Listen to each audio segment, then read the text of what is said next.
భూమా నాగిరెడ్డి మృతికి AP assembly సంతాపం ప్రకటించింది. అలాగే ఆయనతో ఉన్న అనుబంధాన్ని, రాజకీయంగా ఆయన ఎదిగిన తీరుని గుర్తు చేసుకుంటున్నారు ఏపీ సీఎం చంద్రబాబు. ఏపీ అసెంబ్లీని లైవ్ లో చూద్దాం. మంత్రివర్యులు యనమల రామకృష్ణుడు గారు. అధ్యక్ష, భూమా నాగిరెడ్డి గారు ఈ రోజున మన మధ్య లేకపోవడం అందరికీ కూడా తీరని లోటు. ఎవరు కూడా ఊహించలేదు ఇటువంటి పరిస్థితులు వస్తాయని.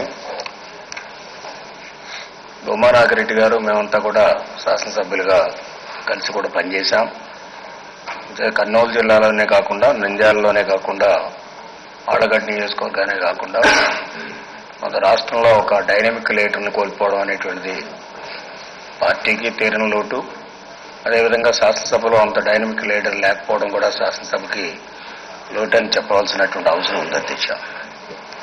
ఒక ప్రజా ప్రతినిధిగా ఆ ప్రాంతాన్ని అభివృద్ధి చేయాలనేటువంటి దృక్పథంతో అనేక సమస్యల్ని, ప్రజలకు సంబంధించినటువంటి సమస్యలను పరిష్కరించడంలో ఆయన పూనుకోవడమే కాకుండా ఆ సమస్యల్ని పరిష్కరించడం, అదేవిధంగా ఇంకా కొన్ని సమస్యలు పరిష్కరించాలనేటువంటి ఆలోచనతో ముఖ్యమంత్రి గారిని ప్రభుత్వం దగ్గరికి తిరగడం, అంచేత ప్రధానాయకుడు చేయవలసినటువంటి ఒక మంచి ఆలోచనని అతని మనసులో ఉండడం అనేటువంటిది చాలా ముఖ్యమైనటువంటి నాయకత్వం.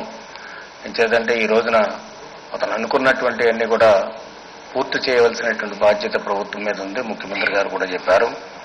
ఎంచేతంటే మనకి ఈ అకాల మరణం పట్ల కూడా కొంత నష్టపోయేటువంటి ప్రమాదం ఉంది. ఆ నష్టాన్ని భర్తీ చేయాలి.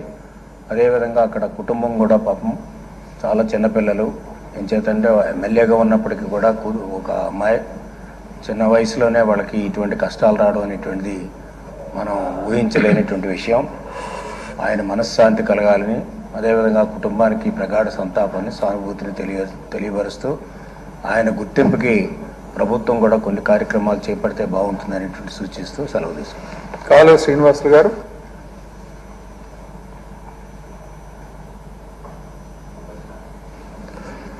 భూమా నాగిరెడ్డి గారు రాయలసీమ రాజకీయాల్లో ప్రధానంగా తెలుగుదేశం పార్టీ కార్యక్రమాల్లో తనదైన ముద్ర వేసుకొని దాదాపు 3 దశాబ్దాల పాటు